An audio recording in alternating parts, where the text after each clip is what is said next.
Welcome everybody. You see these two twins walking. These are these twins in our eyes, and there is a famous twin paradox that you probably know. I am not going to explain it to you. The important thing is that the trajectories, if the trajectories of the twins diverge, then who is older? And I may return to this question later. So anyway, originally these people weren't, Eli and Ricky weren't twins, but they became twins over the years, but there were some similarities. Here you see Ricky, probably you wouldn't recognize him. Without a beard and with a cigarette, in front of, now Sylvan could tell if it is Columbia University or Queens College.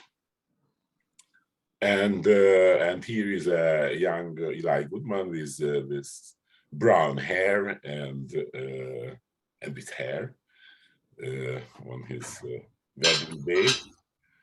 And they had something in common. Actually, Ricky was kind of disappointed about his research. He had a thesis in analytic number theory, but analytic number theory was full of geniuses, and it was very hard to compete with them. And Eli had a wonderful thesis in topology, but then he also kind of lost interest in that. And then they came up sabbatical, both of them at about the same time. And Ricky went to McGill, and at McGill, he was, Ricky got, okay, we are back to that. And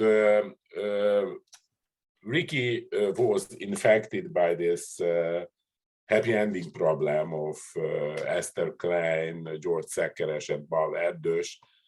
Many of you know, of course, the story. It's a happy ending problem because Erdős called it like that because Esther Klein and George Szekeres got married soon after solving this problem, and they were happily married over 70 years.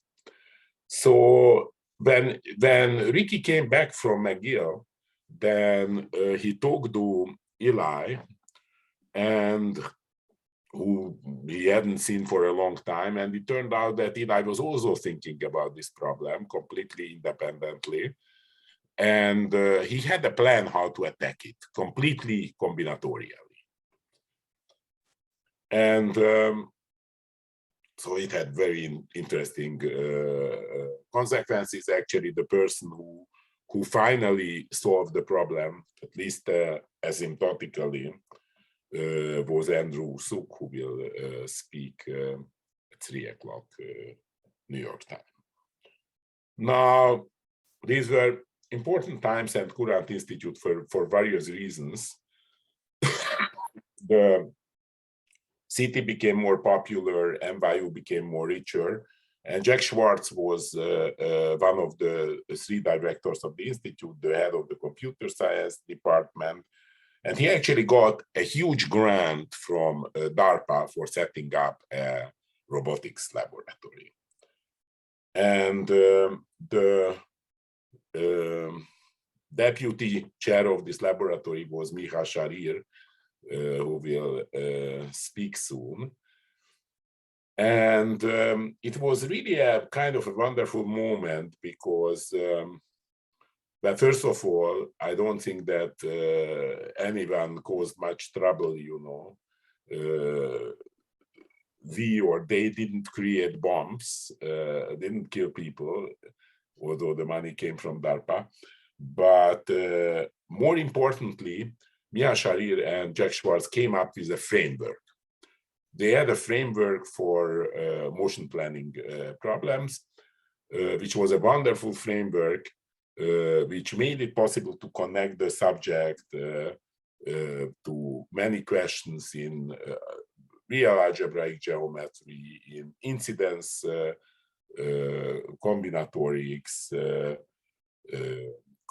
computer science, algorithms. So it turned out to be an extremely fruitful discovery. Now, Esther Ezra was Miha's student who also spent a lot of time at NYU, and she became an expert on these problems that were raised at that point. Now, in the process of attacking the happy ending problem, all kinds of interesting questions occurred. Questions about order type, Helly type theorems, many interesting relations to topology, which were discovered by Ricky and Eli, and also in another form by a Mexican group of mathematicians, Montejano and Arrocha and Bracho, and so these are these people who got involved in the research, and today Andreas Holzen, who will speak soon, and Xavier Goaok are the #1 experts on these Helly type problems and order types.